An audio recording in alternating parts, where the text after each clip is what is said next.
We are live now.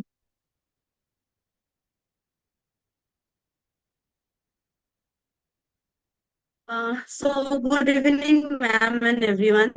First of all, I heartily welcome you all to the fifth public lecture in 2024, organized by Cultural Studies Research Forum concerning the topic A Museum Without Walls, the transformative experience of traveling across the UK.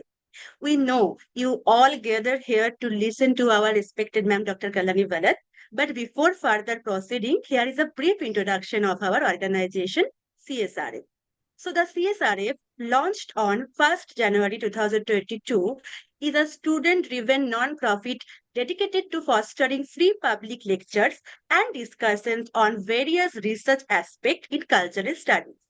We aim to empower students by exposing them to new research areas, literary trends, and the latest theoretical concept.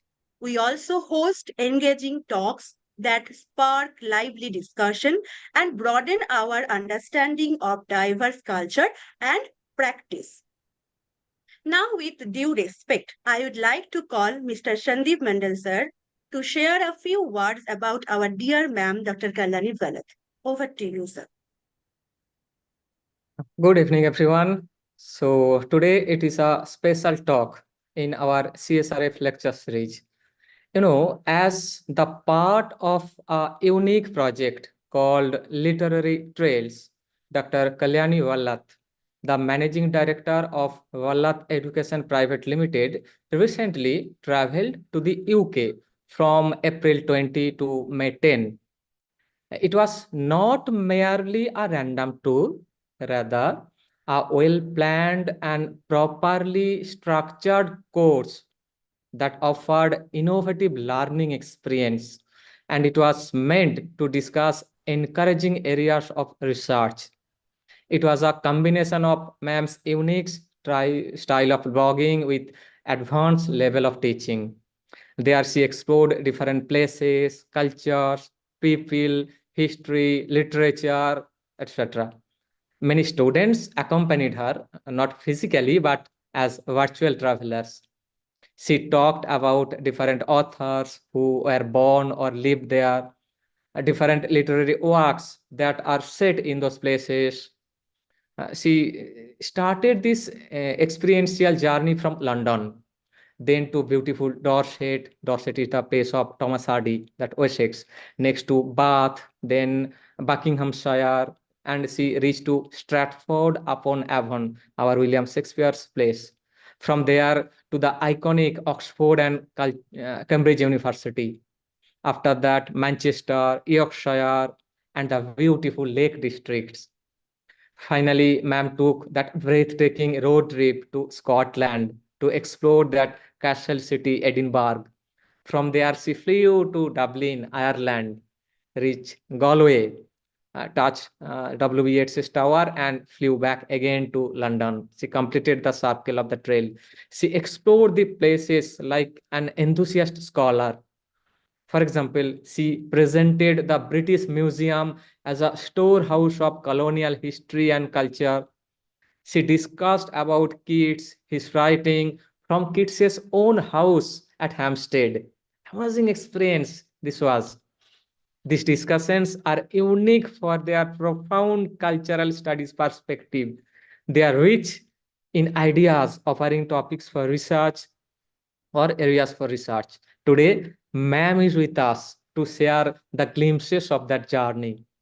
I always wonder at her extraordinary skill of narration, and I am as thrilled as any one of you are. And I can't wait to explore her travel experience across the UK. Please, ma'am, I request you to enrich all our audience with that transformative experience now. Please, ma'am.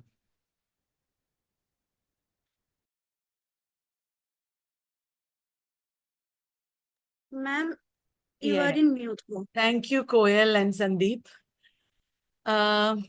It is a lifetime experience that we had, me as a physical traveler and all the people who joined the course and came with me as virtual travelers.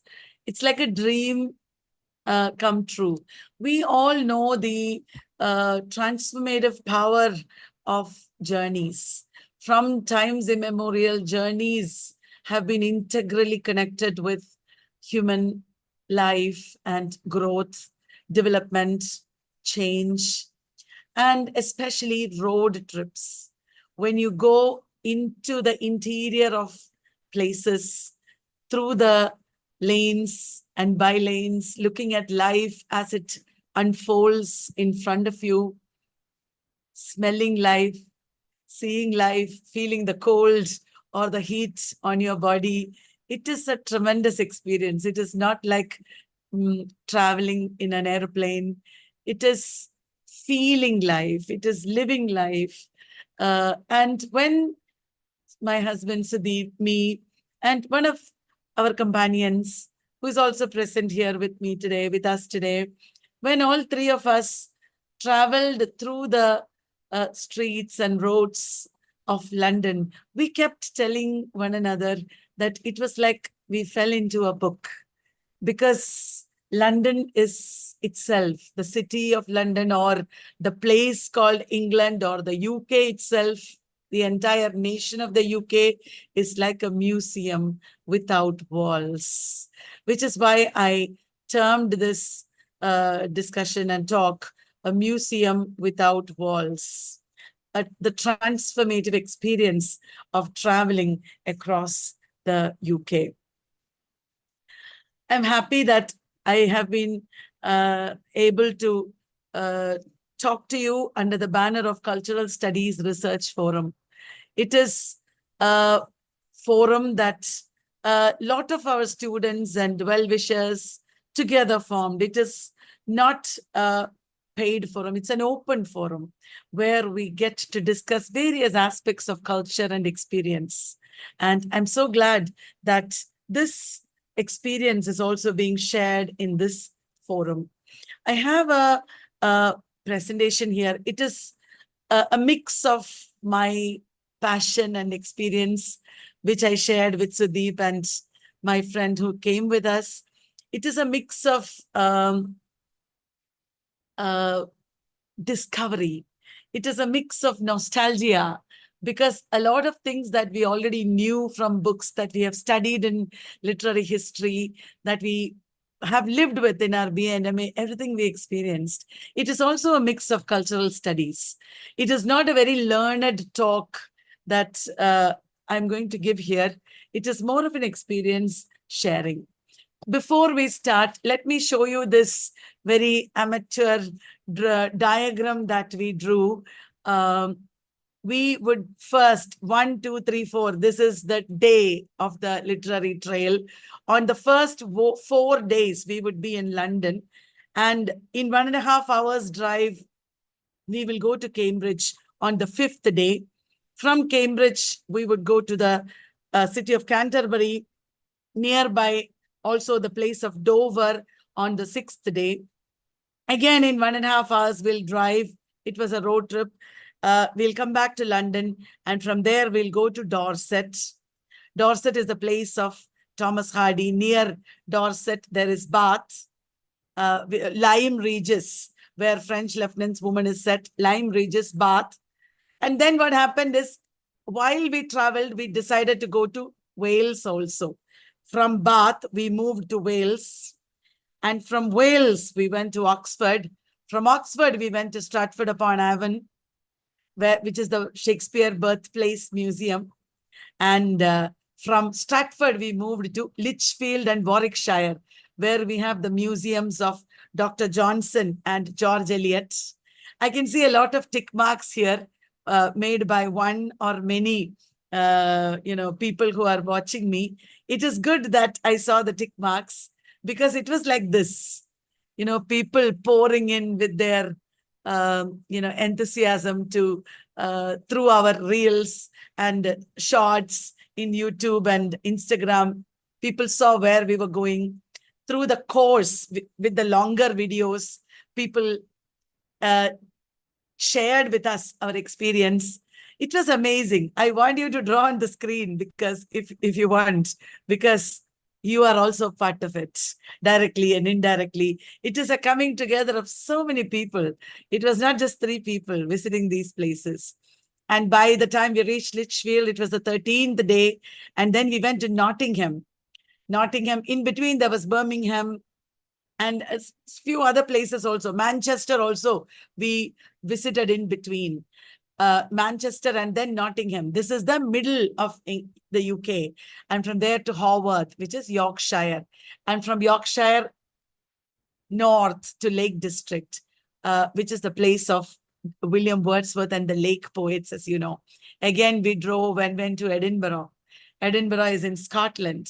There are so many places in Scotland which we did not visit. From Edinburgh, we flew to Dublin. And from Dublin to Galway, this is not what happened. This was the original plan. But from Galway, we flew back to London, and from London to Trivandrum. This is not what happened, because this was the original plan. You know that the map of the UK is like a teardrop. We took these many days, 20 days, 20th April to 10th May to complete this trip. Every day was so intense. You know, we did sleep a lot. We did comfortably spend the night in Airbnbs, sleeping and eating well and all that. But the travel, the experience, you know, learning new things, walking, we did so much of walking also. And it is not like walking in the tropics in India. There it is somehow easier to walk. It was an amazing experience. Let me take you through this experience now. As I told you, the city, or first we landed in London, of course, and then the entire UK. It is a very small country. The whole nation is like a museum. And that set me thinking about the city as museum. The nation of London is full of hundreds of museums, of which 1/3 is the nation of UK is full of hundreds of museums, and of which 1/3 is in the city of London itself. The archives, the art traditions, the cultural memory, the various historic walks that you can take across London. They have transformed the city into a tourist place. Going from Kerala, I can see it, because Kerala also has gives a lot of importance to tourism. Tourism is one of the biggest sources of revenue in my state. Like that, in the UK, tourism is a very important source of revenue. Today, we talk about special interest tourism, destination marketing. The UK has made excellent use of it. They have a wealth of writers. They have a wealth of historic events and places and regions where not only literature, but a lot of other disciplines came into being. History of Europe unfolded there, especially in relation to the Industrial Revolution, etc. All this is very well documented, very well collected, displayed in the nation, in every museum, in the nation itself, because many times it is not inside a museum, but it is outside, in the streets itself, in the buildings itself, in the place itself, that you see the unfolding of a discipline, the history of disciplines and discourses. For example, if you are a botanist, if you study botany or environmental science or sociology, you will also have a lot of interest there, because they have documented it in that way. If you are interested in industry and science, it is there. We went to Manchester, the Museum of Science and Technology, where the Museum of Industry and Science and Technology, where they have documented the history of the Industrial Revolution, which is inextricably tied to the history of imperialism and colonialism. So that is how they have envisaged destination tourism, or tourism of the museums, the museum-oriented tourisms. You see, in many of these places, a lot of students, like everywhere in the world, a lot of students coming in, and a lot of communities coming in. Not only the student community, as you know, it is a very multicultural nation, the UK. And these museums, it was remarkable how they documented change also. A country that is selling change, a country that is bringing together tradition and modernity in brilliant ways. Throughout the UK, we saw a lot of primitive buildings preserved just like that. But when you enter the buildings, there is a lot of modern, ultra-modern facilities there, starting from surveillance cameras to heating to television screens. So they want you to look at them. Everywhere it is a spectacle. Everywhere you can see gaze, the colonial gaze as well as the post-colonial gaze. They want you to look at them. They want to be looked at. And that is what we were doing there, looking at them. We went there carrying our post-colonial gaze. Everywhere we looked at in the UK, we could see, oh, this is imperialistic. They brought this from India, because there is so much of India in the UK. The way they have represented their buildings and culture, how they have, invited perception of themselves. You look at us in this manner, this powerful element of cultural representation and social interaction that you could see throughout the UK. The UK is not one place. I am talking about the UK as if it is a homogeneous one place. Not at all.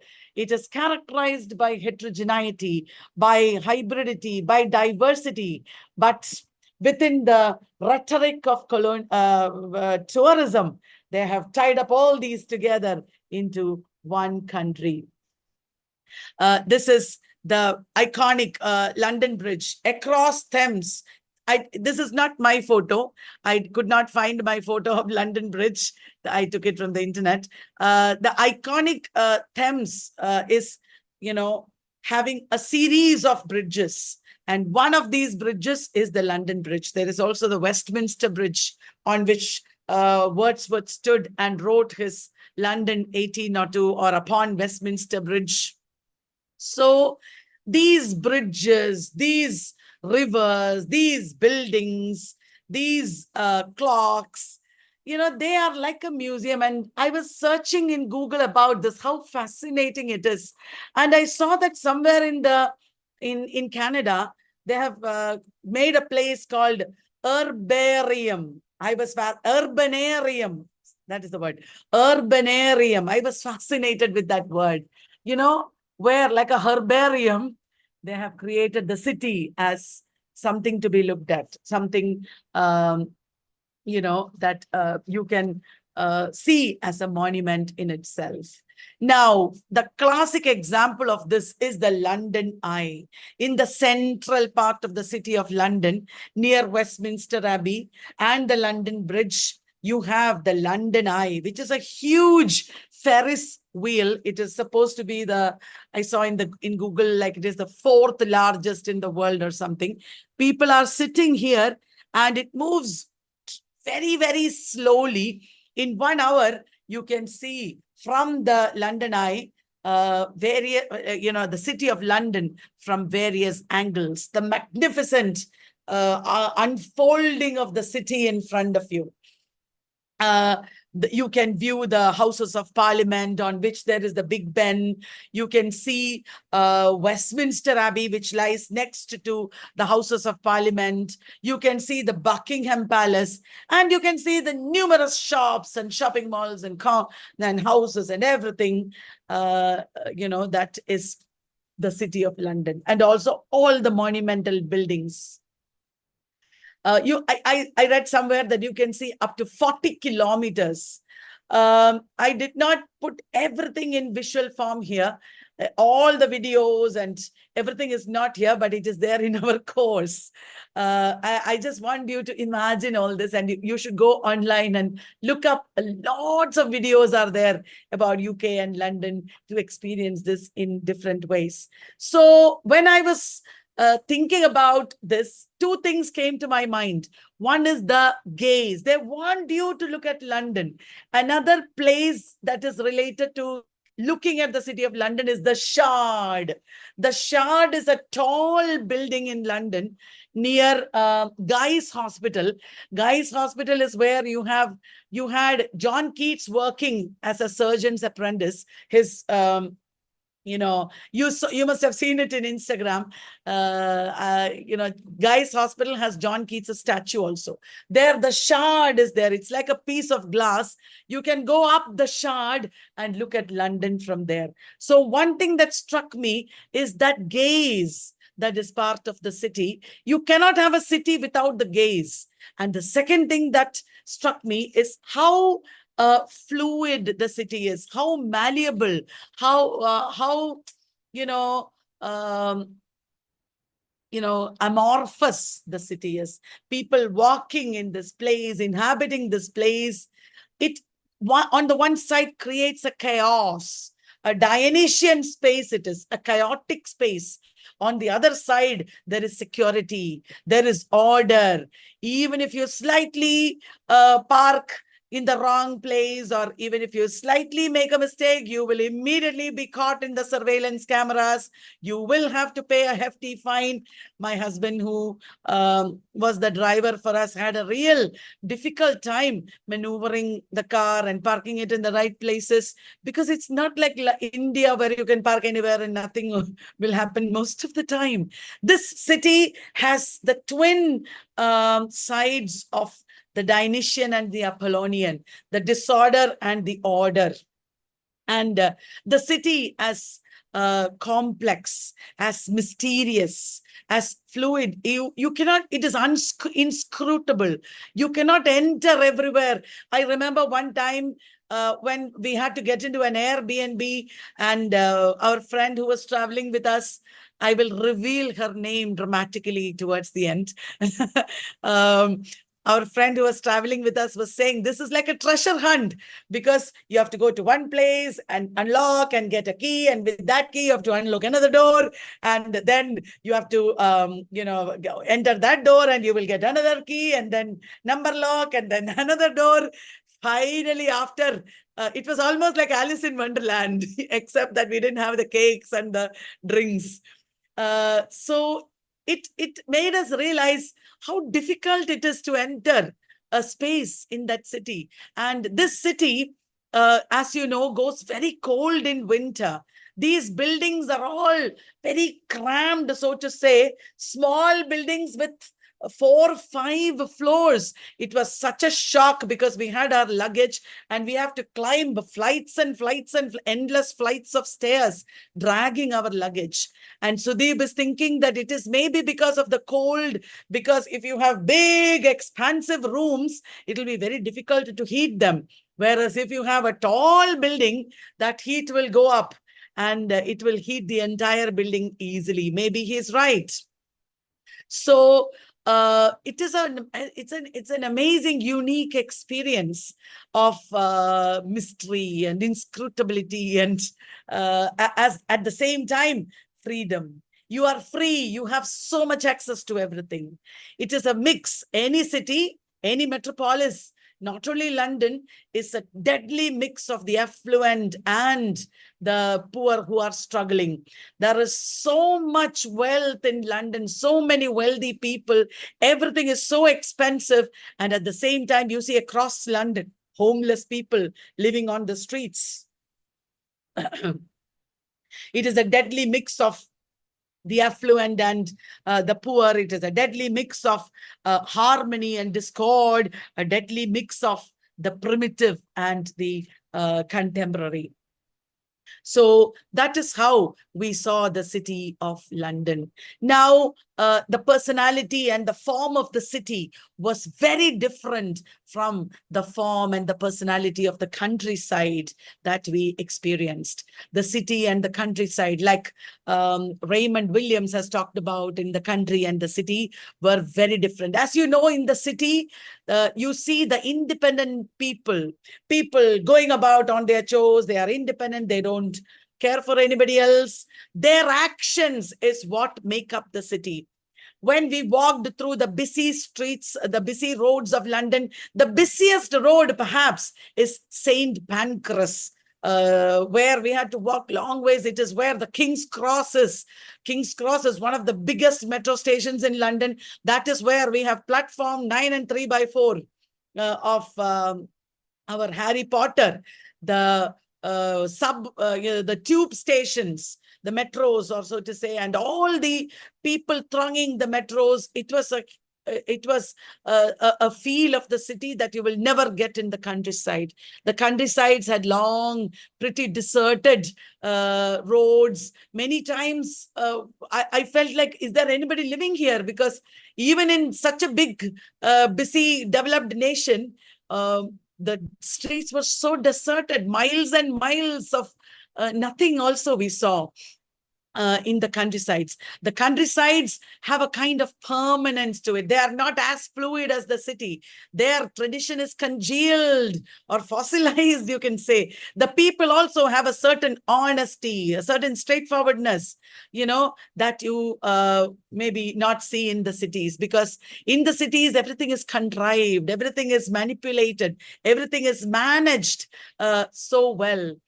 When you travel to the countrysides, you visit a lot of houses that are so similar to our houses. Yesterday, I was showing some of my friends, some videos from the countrysides, and they were saying, oh, this is like our villages, this is like our towns, small towns and suburbs. So there is such a similarity between our small towns and villages with theirs when you come to the villages. And another thing that I saw that we saw in England is that it is not one nation. Like India is not one nation.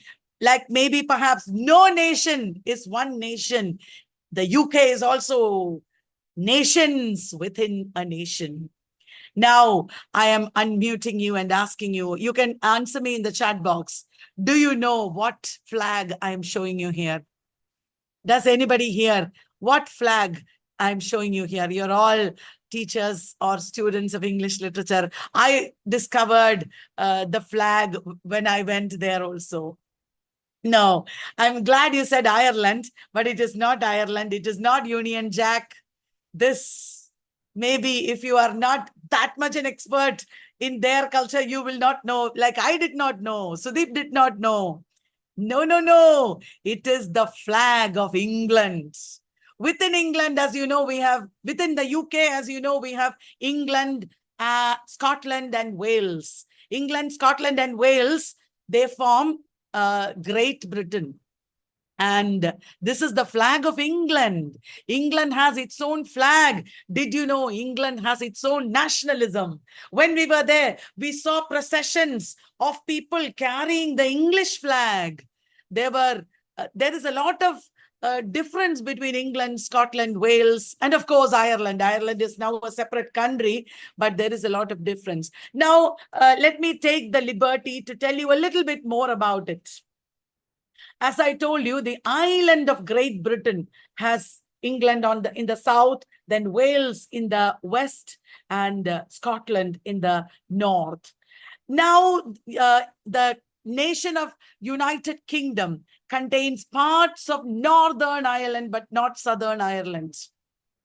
It was in the 13th century that England took control of Wales. It was Henry VII who established the Tudor dynasty, who united England and Wales because he ruled both countries. Wales was officially united with England only in 1536, that is in the 16th century. And also, that is right after Henry VIII and his act of supremacy. It was after the act of supremacy, after Protestantism came, that England and Wales were united. Scotland was united only in the time of Queen Anne by the Act of Union, that is in 1707. So the Great Britain is formed, England, Scotland, and Wales. By the late 1600s, that is the 17th century, Great Britain was controlling Ireland. Ireland was annexed or united with Great Britain in 1801. Ireland was united with Great Britain in 1801.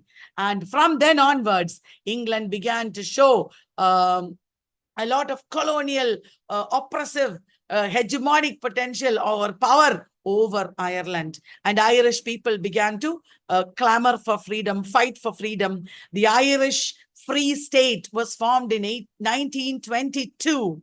But at that time, many of the northern parts of Ireland did not want freedom. They wanted to be with England and Great Britain. So 6 countries in the north came to be called Northern Ireland. They remained with England, while the Southern Ireland became fully independent. But this did not go on for a long time. Within 15 years, in 1937, in 1922, Irish Free State was formed. In 1937, Ireland became fully independent because it was not practically easy. By the end of the Second World War, 1949 precisely, Ireland had no more ties to the UK. However, the UK still controlled them in many ways in trade and commerce and industry, etc. The northern states now fought against the others for freedom. That is called Troubles. You must have heard this, the Troubles. They fought against the Unionists in their own country.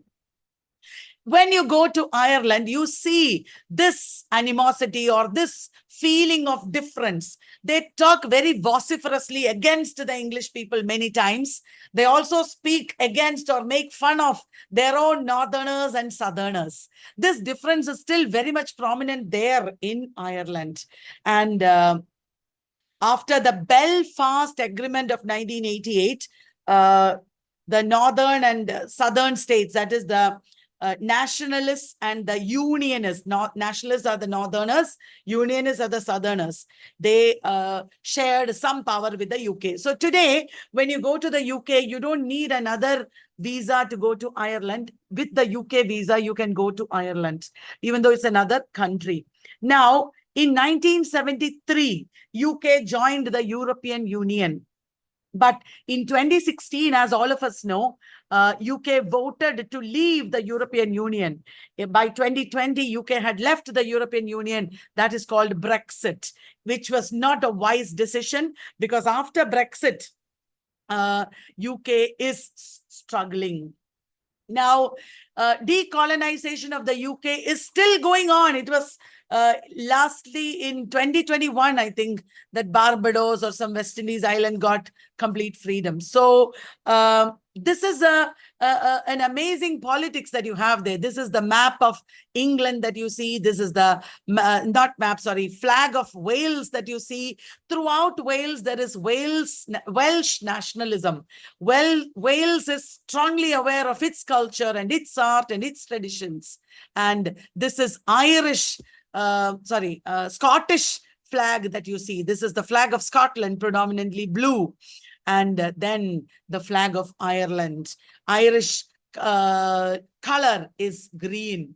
Ireland uses green, this green for everything that is Irish. Clover green.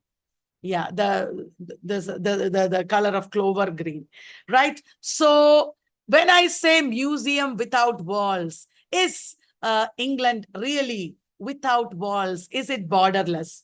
Before I go into that, let me tell you a little bit more about the points that I've given here: Christianity, international relations, the empire, and immigrants. You can see elements of Christianity everywhere. The Irish Christianity is very different from Scottish or English Christianity. You can see Irish language written here above the James Joyce Tower sign. Where in Wales, there is Welsh language written everywhere. And the Thames is in the south of the UK, in England. It is in England that you have the Thames. The Thames has a very strong role in uniting the southern parts of the UK.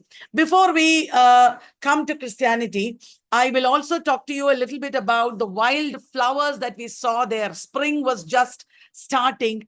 Everywhere there was a splurt of color, because you can see daisies here in big, big meadows. You can see a carpet of daisies there. And you can see lots of other different little wild flowers everywhere. We were all fascinated by the dandelions and the greenery that we saw everywhere. The dandelions, you can see the dandelion here. That is a symbol of diaspora. We thought dandelions are always growing with these yellow flowers. But then we understood that these yellow flowers are drying up to form the dandelions that we know. So there were bluebells, there were primroses, so many wild flowers of which we don't know all the names. William Shakespeare and so many writers we know have written about these wild flowers. And I saw in Wordsworth Birthplace Museum books on wildflowers and weeds of England. Weeds also, not only for the botanist, but also for us students and teachers of English literature. It is a very important aspect of culture and life, daily life, that we should look at. And it's also a part of literature. Now, before we come to other aspects, a little bit about the geography. Crags, or these rocky little mountains, form a very important part of many parts of the UK. We have the Penistone Crags, repeatedly referred to in novels like Wuthering Heights. In Yorkshire, you have the crags. The marshes always come with the crags. Manchester, Birmingham, Yorkshire, or Haworth, these are places where we have the crags. Geography and literature, as you know, is a very, very important connection. And England is known for its rolling hills. England and Scotland, entire UK, is known for its vast expanses of windswept plains and rolling hills. This is a very important aspect of the mindscape that is created in the novels that we know. And also wildlife. When we went to Highgate Cemetery, we saw a red fox in front of us. And in many parts of the UK, like we see in India, they have said there will be deer, there will be wild animals crossing the path. So you have to be careful. When we saw all these things, we were continuously reminded of the novels and characters and situations in literary works. It was like we were living these literary works in front of us. St. Paul's Cathedral or Church in London is one very big monument of Christianity. Across UK, you can see churches as well as graveyards that institutionalized life and death. And you can also see lots of stained glass windows in all these churches. The stained glass windows are a very unique aspect of European Christianity and architecture. And stained glass itself has a lot of relationship with their flag and their culture and the way they look at life. It is all very intricate.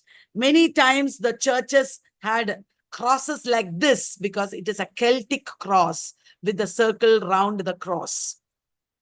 The stained glass had predominantly blue, red, and white with little splashes of green, no other colors. So these are all very unique aspects of the churches that we saw. And also the churches have either Gothic architecture or I don't know what, some other architecture. The Gothic architecture, which is the unique aspect of Canterbury Cathedral, as you know, is very integrally connected to literature. The flying buttresses, the dungeons, the window panes, everything is there in the Gothic romances that we know. Talk about buildings in England or in the UK. The most important materials that they use are brick, limestone, and just stone. Brick buildings, as we all know, is red in color. Limestone buildings were always yellow in color. And stone buildings, which are not only the churches or big universities, but even ordinary buildings. This is a pub, for example, from the 17th century. We lived in this room. This is called Queen's Head Pub. There were many stone buildings and even towers that we saw where people are actually living, or they run pubs and hotels and Airbnb also, etc. As I passed the buildings, I saw many times a blue plaque. The blue plaque indicates that some famous scientist or writer or some personality lived here. This is something unique that we don't see in India, because they preserve the memory of these writers and thinkers and people of the past so much. And it makes a lot of difference. Museum without walls. This is the Trinity College. All the colleges have big quadrangle in front of them. I will show you more. And inside they have huge dining rooms like the ones you see in Harry Potter movies, where all people will sit together and have their dinner or lunch. It is a unique feature of the colleges of the West, universities and colleges of the West. In the Highlands, Highlands is the name given to the Scottish mountains. You can see a lot of Gothic buildings there, a lot of terrifying Dracula castle-like buildings there. For example, this is one Gothic church that we found on the way. Then when we come to Oxford, this is a part of Oxford University. When we come to Oxford, you can see a different kind of architecture, and it is very different from Cambridge architecture. Oxford looks more ancient, and Cambridge looks a little more. Many buildings in Cambridge are made of brick. This is the famous Sheldonian Theatre in Oxford. These are all places where you can take guided tours and walking tours. They will take you inside. They will show you their archives. They will show you, ancient manuscripts and so many things related to people. Unfortunately, in many of these places, we could not, videography was not allowed, but in many places, we did take we did do videography. And when we take guided tours, they will allow you to take videos. But the thing is, these tours cost a fortune. We have paid for the plays that we watched in England. We have paid something like 7,000 to 8,000 per person, rupees, Indian rupees, for Westminster Abbey and the richest buildings. Where if we have to enter, we have to give more than 3,000 Indian rupees. In England is squeezing you dry by showing you all these amazing buildings, where most of the time Indian and Asian and African artifacts are there, especially in the British Museum, as you know. This is a limestone building. It is yellow in color. In such a building, in box, Coleridge used to live. Fortunately, so many authors, their lives, their houses, everything is documented very thoroughly and made into museums in England. And this is a tower. W.B. Yeats was associated with a tower like this. James Joyce was associated with a tower like this. And you can live inside towers there. You can visit the towers. Yeats's winding stair and tower are symbols that are very important in Yeats. And then public art and sculpture. As I told you, everything is documented and remembered. And this is George Eliot's sculpture, public sculpture in Nuneaton. We took this picture because it looks like George Eliot is looking at what this guy is doing on his phone. So street art, some streets are full of graffiti and street art, many of which is rebellious. It is allowed there There are many installations that you will see in just anywhere in the UK. Our own cities are transforming like that. This is happening here also. And there are so many ways in which the city itself is decorated like a museum commemorating its brilliant past. Then this is outside the British Library. This is the statue of Newton, the very famous statue of Newton outside the British Library that you see here. Now, as I was asking you, are these museums borderless? I will never forget this place where in the British Museum, because it said that the British Museum opened till 8 p.m. and when it was 5 p.m., everybody was ushered out like cattle. It was so insulting, actually. Very rudely, we were all thrown out of the museum and we had to sit in this place, heartbroken, because we did not see many of the things we wanted to see. We thought we had 3 full hours with us, but they just chucked us out. And these museums, especially the British Museum, as you know, is so full of artifacts and things that they have brought, like the Elgin marbles and things that they have brought, stolen literally from other countries, and they have kept here in the museum. There is a big debate going on regarding this.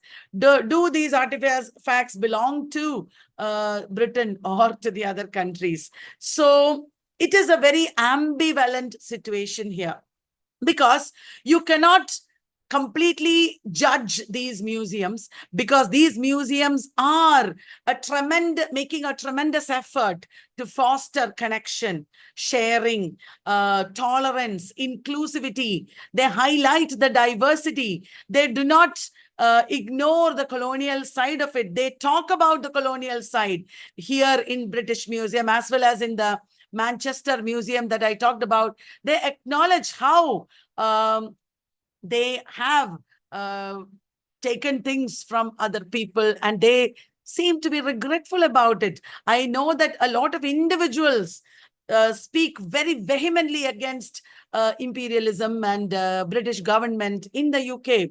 So it is very ambivalent. These spaces are very ambivalent. You cannot simply judge them. They are very hybrid spaces, and that is the identity of the UK. A constant struggle to maintain their difference from other countries, against France, against Spain, against India, against the US, a constant struggle to remain distinct and unique, which obviously led to Brexit.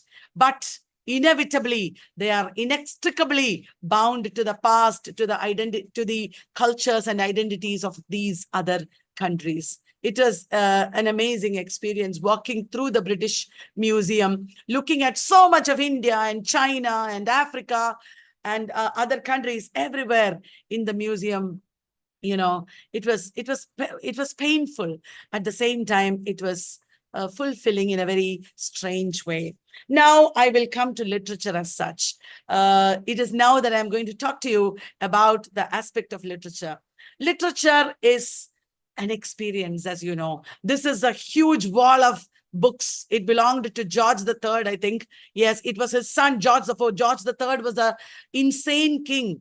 During his rule, George IV, Prince George, ruled as the regent, and his collection, this is. Literature is not the books. Literature is not the words. Literature is the experience of the novel. As you read, when you in reader response criticism, we say, when you read through the lines of on the page, it is an experience in space and time that you see here. Literature is an experience of the countryside. I cannot explain in words how my perception of Thomas Hardy's novels or William Wordsworth's poetry has changed because I visited the houses they lived in, because I visited the landscape they wrote about, because I visited the because I saw the objects of everyday culture that made them what they are.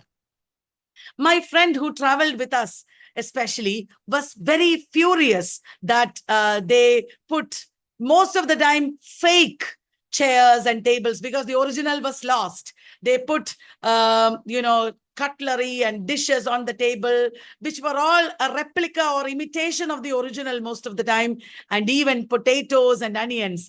My friend was saying, I don't want to visit any more museum to see these potatoes and onions because it was like a cheap imitation sometimes of the original life. But then there is the other side to it. When you see these potatoes and onions and tables and chairs and fake cloth, most of the time they had even replicated the wallpaper to match the original. They would say, in many museums we saw this, they would get a scrap of the wallpaper and they would replicate it to make it look like the original. They would get a scrap of lace or something or cloth. They would replicate it to make it look like the original, the curtains. We saw that in Dickens Museum, in D.H. Lawrence Museum, in Dove Cottage or Wordsworth Museum, everywhere. It made a difference because you get transported to that life that made these works. And the everyday life, you imagine the authors sitting here, especially with the Brontes, especially with Jane Eyre, Jane Austen. It meant a lot. These girls would sit by the fireplace around this table, sharing their stories, their fantastic stories of Gondal or Angria. These are fictional places that they created. They would write their novels. They would create their characters. Oh my God, I'm getting goosebumps. That everyday life and culture, you need to debate on this. We need to discuss on this. It matters. I think it matters. It is not only, the novels it is also the characters' lives. It is also the authors' lives. I know that death of the author has happened, but it is one perspective on literature. All these perspectives are together making our understanding of literature, the experience of literature. We will never regret that we went and spent all this money to visit these museums. We will never regret that if somebody else is showing us other places that we never visited, we will always greedily drink in those experiences, because it changes our perception of literature and authors and works. And there is so much of art also that we could see in front of our eyes. Imagine going to France. Imagine going to the largest museum of the world, the Louvre. Imagine seeing Mona Lisa and all the paintings of Da Vinci or Michelangelo. Oh my God. To see it in cheap imitation is also important. To see the original is also important. There is a certain pull of, it is like watching a movie in your screen, in your mobile screen, and watching it in the silver screen, in a big canvas. It makes a difference, doesn't it? So there were so many paintings. I remember Britain's Protection or something. One pub was there in Manchester. We found the pub, we went there, and I looked at the paintings on the walls, because those paintings were there preserved from the time of the Peterloo massacre in 19th century.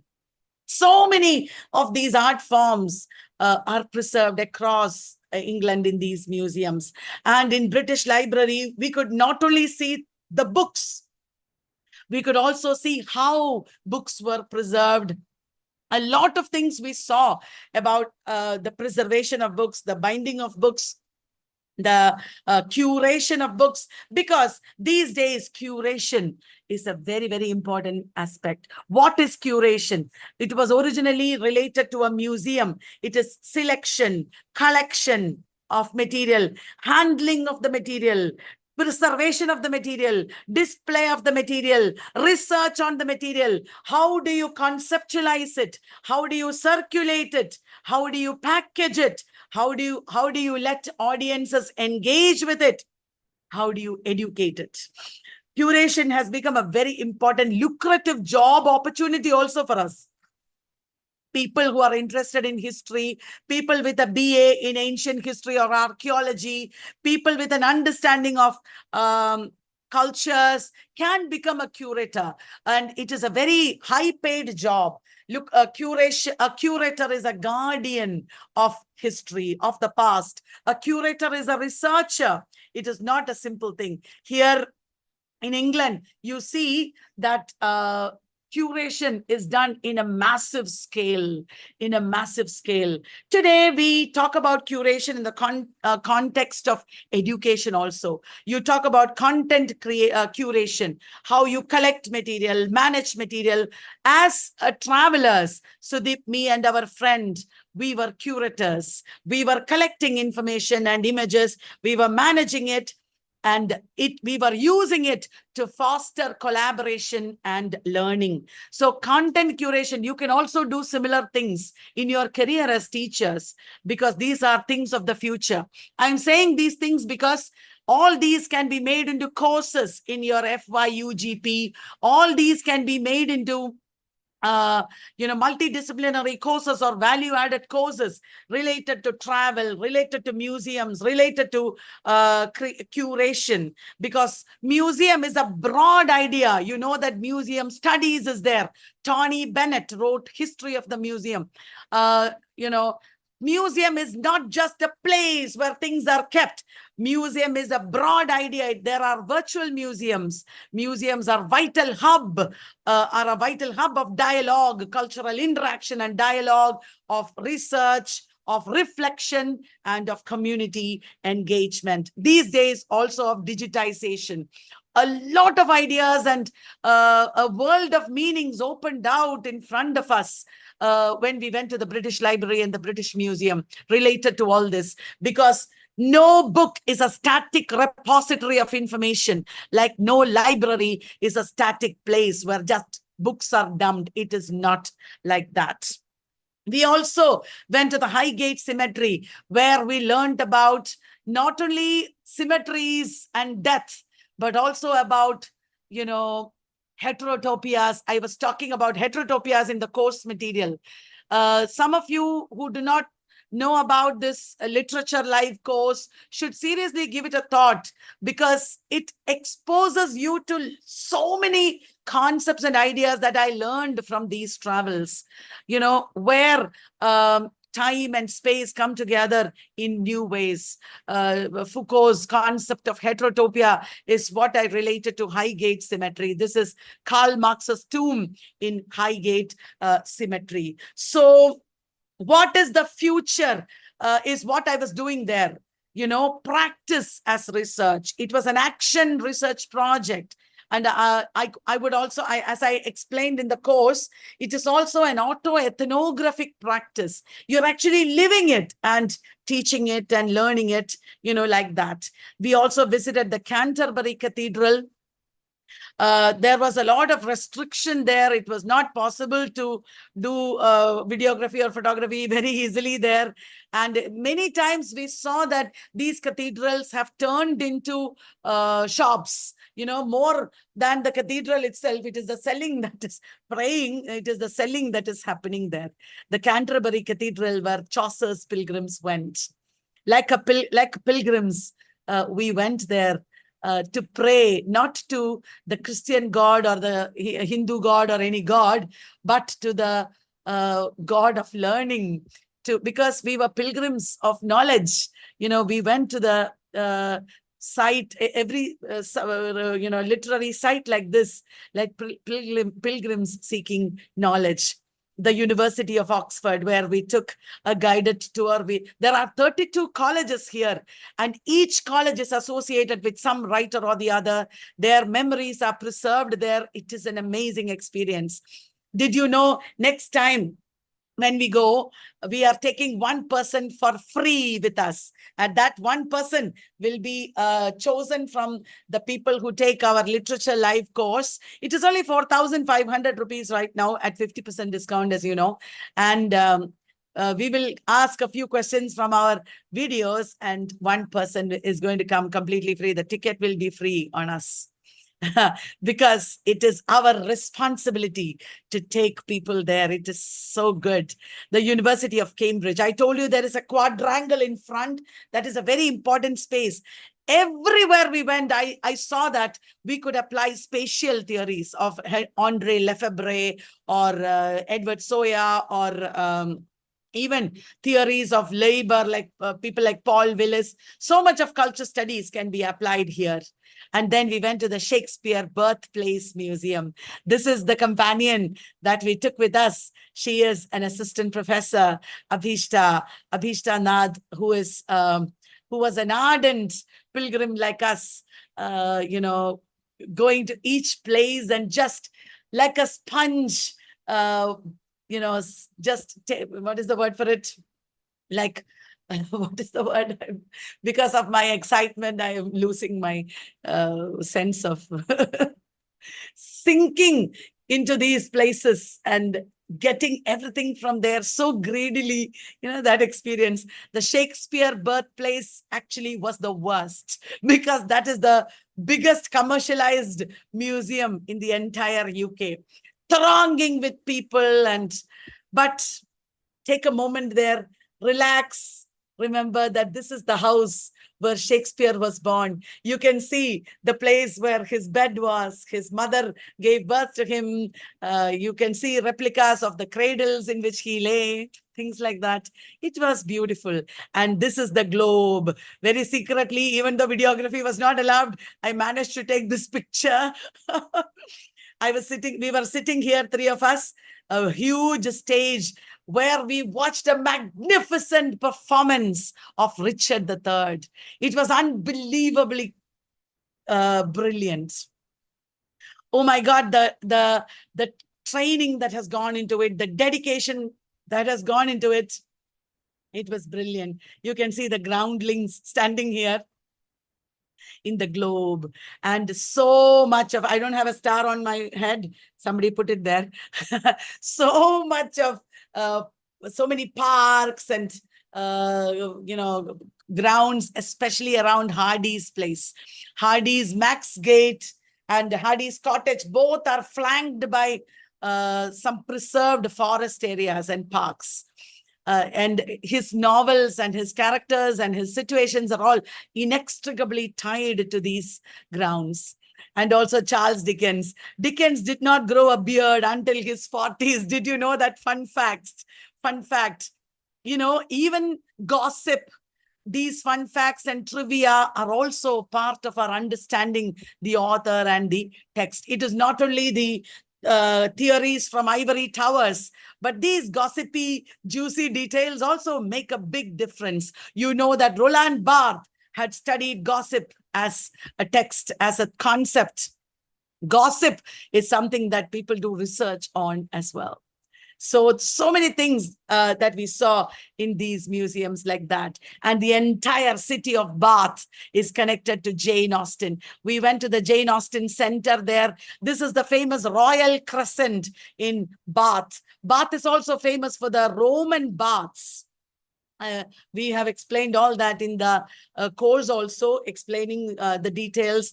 Jane Austen lived in Bath. She came from Steventon, where it was a smaller village, and Bath is a busy city where trade is there, commerce is there. She did not like it in every way. She would go to the nearby Lyme Regis. I will show you Lyme Regis also very soon, because she wanted some respite from this busy town. And many of her characters also inhabit this town. For example, Northanger Abbey and Persuasion both depict Bath. This is Lyme Regis. Both Dover Beach and Lyme Regis Beach have pebbly beaches. There is no sand, only pebbles. For the first time ever, we understood why Matthew Arnold is talking about the grating sound of the ocean in Dover Beach. And we saw the white cliffs of Dover. The white cliffs of Dover, that is also a very important aspect of Dover that Matthew Arnold talks about. Without understanding many of these small things. For example, in Thames, there are swans. Always in Thames. In Windsor, you see swans. And along with the swans, there are always ducks. That is why in Prothalamion, Sydney has talked about two swans and nymphs accompanying them. The nymphs are the ducks. When you go to London or England or UK and see all these things, you think, oh, because we are not natives of the UK, British literature has been so difficult for us because we did not understand these minute things, these little things that were part of the everyday life of these authors. So that is the difference that it made. And we went to George Eliot Museum. We went to Dr. Johnson Museum. As I told you, we went to D.H. Lawrence Museum in Nottingham. Dr. Johnson Museum was in Lichfield. We went to the Edinburgh Writers Museum. The Writers Museum was all about Walter Scott and then R.L. Stevenson. And who else was there? One more Scottish writer. Walter Scott, R.L. Stevenson, and maybe Abhishta will throw light on it. The third writer was, I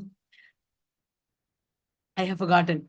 And our greatest excitement for all of us was to visit the Tintern Abbey ruins. We actually accidentally discovered it in Wales. We were coming from Cardiff to Robert Burns it was, in Edinburgh Writers Museum, Robert Burns. We were going from Cardiff to Stratford-upon-Avon, I think, and we saw the signpost of Tintern Abbey ruins, such an amazing medieval abbey spread out before us, totally in ruins. And it was such an extremely exciting experience. James Joyce Center outside here, I stood and took videos for the course. Oh, it was so brilliant, this every experience. Yeah. Robert Burns, yes. And lastly, I'm coming to the end of this, excited outburst. This we saw in James Joyce Museum. I want to tell you one thing. Literature will never change. Literature will be as it is. What changes is literary studies. With the coming of NEP, literary studies is going to undergo change for the better or for the worse. I don't know. Let us wait and see. Let us all struggle to make it better. But one thing is for sure, literary studies is becoming an experience-based product. It is becoming experience. Without experience, the coming generations will not accept literature. They're all they have grown up, they're all heavily fed with virtual reality and the internet and visual media. They need experience. That is why we went to the UK, because reading has changed, understanding has changed, cognition has changed. What is threatened is not literature, but the ways in which we teach literature and learn literature. I think it is high time we used these provisions, to physically and virtually travel. Everybody cannot travel physically, but we can travel virtually. I'm not asking you to join the Literature Live course. You can do that if you want, but we should use more visual media. You don't need a Kalyani Valath to go there and show you all these things or like that. We should, when we teach an author or a text, we should immediately look up that place, go to those regions through videos, curate our own repertoire of visual images and videos, use that to teach. It has become imperative and extremely important. Tourism and experience of places as such has become so integrally connected to literary studies because of movie adaptations, because of literary tourism itself, because more and more people are traveling there. Many of you who are listening to me yourself might have traveled. I have seen hundreds of people across the year, over the years, who have traveled to some of these places or many of these places. And also the experience is coming to us through exhibitions, museums, exhibitions, through literary walks. When we go to the UK, there are even literary walks and picnics. All these are coming to us through movies and plays. So experience explosion is happening. That is the transformative experience that I had. I understood that There is no point in just looking at literary studies in what it was before. We have to go more into visual media. We have to take our students there. Our students will otherwise just leave India like they are doing now. If we don't change, they will just leave India and go somewhere because they don't want this kind of boring lectures anymore. So that is how I experienced, how we changed in this trip, Literary Trails. And that is the basis of the Literature Live course, which I think will be the future of Vallat also. In Vallat also, we have to change our course using images and videos from our experience, from our travels. I hope to travel more and bring my students and all of you more such experiences. I hope you enjoyed this narration and description and discussion. I wonder if you have something to ask me. Please feel free to talk to me. I will unmute your mic. Over to you, Koya. Yeah, ma'am. So as ma'am said, if you have any query, please ask to ma'am. Ma'am, in YouTube, one person just commented, her name is Sandra. I hope you met her. Yes, and she wrote that, hello, I cannot stay, but wishing you all the best. And it was so good to meet you in the UK. And also, she had a question that did you have to book time to see the preservation of the books? Sandra is one of the many people I met in the UK. She discovered me from YouTube long ago, and she has been following me. And I met her in the UK. She's a very warm person, like most people of the UK, so friendly and hospitable. We had an amazing time. Sandra, when I visited the museum, the guided tour, they themselves took us. To take the guided tour, of course, you have to see the book, see the time that they offer the guided tour in. But otherwise, you don't have to worry. When they take you, they will show you all these things.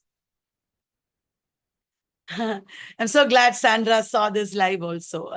Accidentally, she must have seen. Thank you, ma'am. I hope, Sandra ma'am, you got your answer. And ma'am, in the chat box, one question is there that, as you mentioned, literary studies are changing, and now and then new novels are being published. So, do we have to appreciate analysis or all these books, starting from the classics to the contemporary works of the comic writer? Our subject of English literature is becoming more and more professionalized. I will use an example or an analogy to explain. Imagine a doctor. A doctor should not study just 5 diseases or 50 diseases. He should have a macro view, a comprehensive view of people's lifestyles, what they eat, how they sleep, how do our daily activities affect our bodies. And also, he should have an understanding of the diseases that were there, and also whatever new diseases are coming these days because of various reasons. Like that, when we study, suddenly one day or in 1 year, we can't study literature. From the time we start studying literature, we should have a macro view as well as a micro view.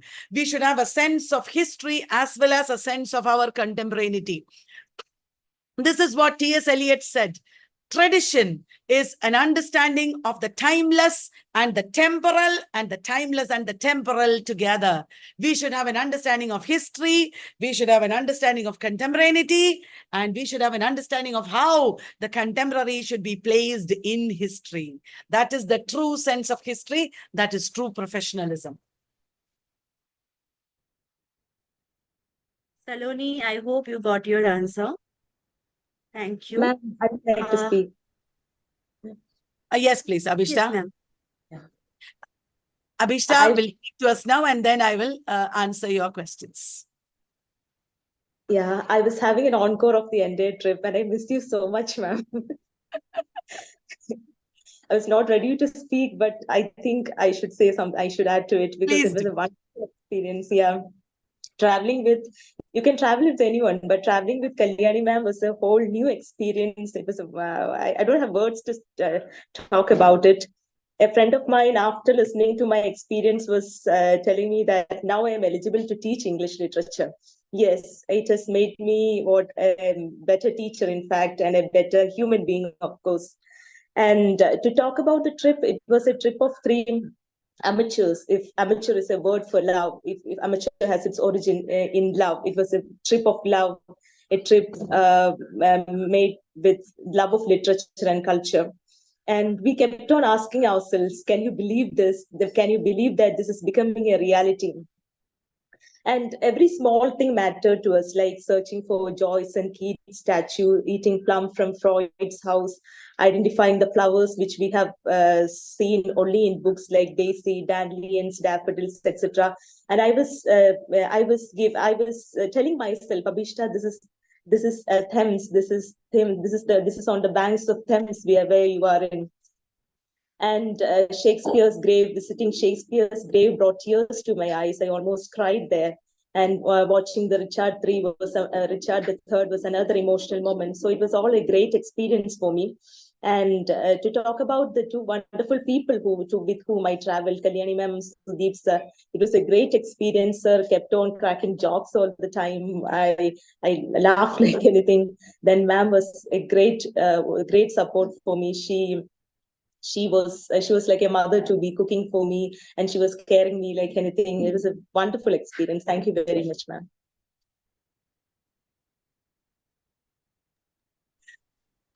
It was a mutual, Abhishta. Traveling with you was equally such a wonderful experience. Oh, wow. She was very supportive, not at all fussy in every way, in any way. She added a lot of value to everything that we did. Traveling, like reading or watching a movie, becomes a whole new experience when you do it with somebody else.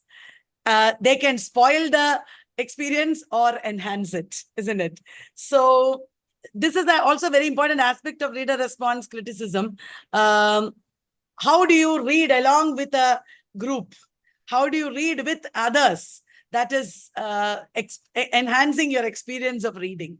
Like that, Abhishta was not just somebody who came with me. She was an integral part of the whole experience. Without Abhishta, it would not have been the same.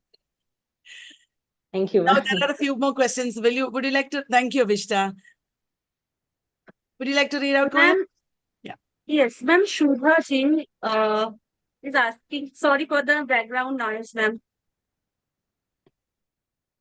Yeah. She is asking that can we have a session exclusively on how the English faculty can equip themselves for NP?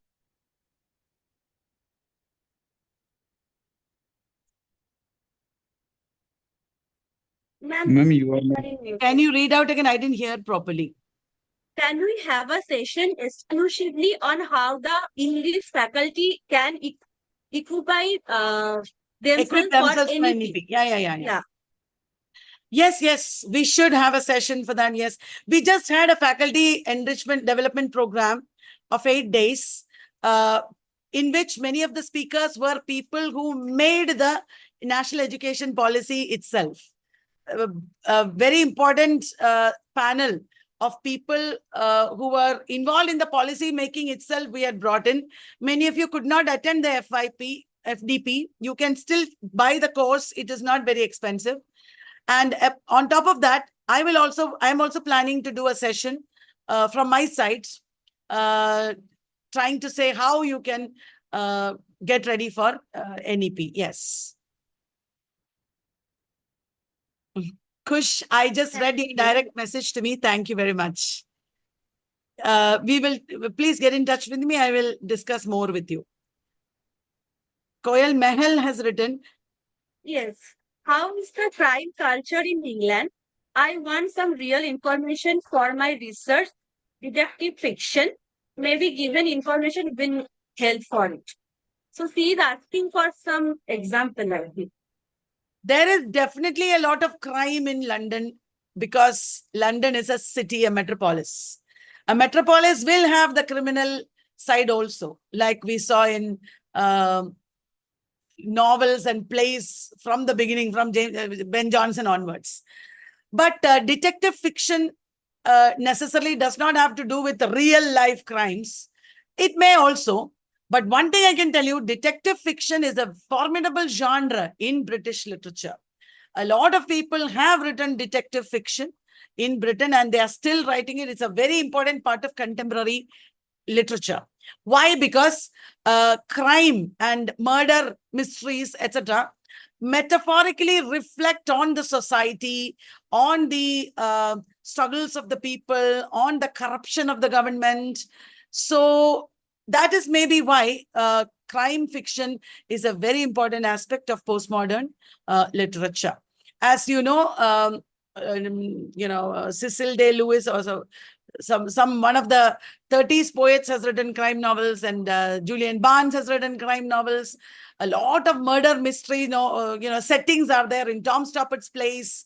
Martin Amis also, I think. So there is ample material to look into it. It actually shows directly and indirectly the unrest of a society. That is how I look at it. So definitely, I'm sure there are lots of books written on it. We can continue this conversation if you're interested later. Hello, ma'am. Hello. Yeah. Can you hear me, ma'am? Yeah, yes. Ma'am, I'm Ocean. Do you remember me? I used to be a student in the test. Yes. I do remember you. Would you like to join your video? Yes, ma'am.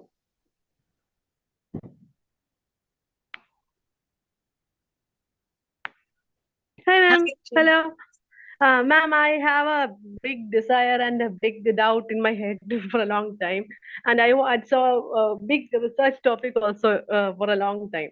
I don't know what is the scope of doing research in illness literature or sick literature. Can you relate it? Is it an important field for a new emerging? What literature? I didn't understand.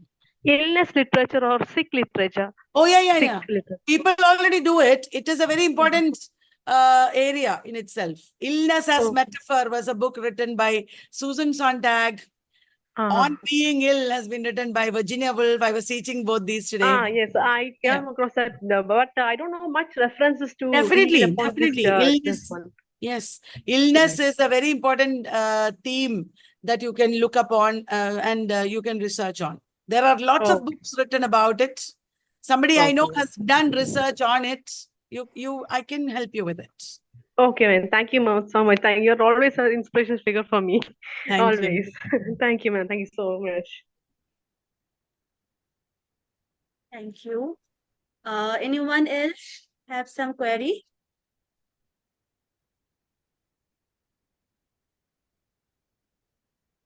Ma'am, Anand sir was there, but right now I can't see him. Okay. Yeah. So I think, ma'am, we'll end the session then. Yes. Before ending, just a matter of vote of thanks. Though this is actually not necessary for you because you are the one who is behind all of this. But again, I extend my heartfelt gratitude to our guiding star, Dr. Kalyani Bharat, ma'am. Your presentation on this literary journey was a masterclass in storytelling, bringing to life the rich tapestry of British culture and heritage. And as always, your eloquence and depth of knowledge have left an indelible mark on our minds. We are immensely thankful, ma'am, for the way you have guided us through the Collepstone Street and the grand halls of the UK, all from the comforts of our seats. But your talk was not just a lecture. It is a journey we all travel together. Thank you, ma'am, for this unforgettable voyage across the seas of knowledge. And lastly, I would also like to express my thanks to all the attendees who contributed to the success of this event. Your presence is also special. Stay tuned for our next captivating session. So with that saying, with ma'am's permission, I am ending today's session. Thank you. Thank you. Yes.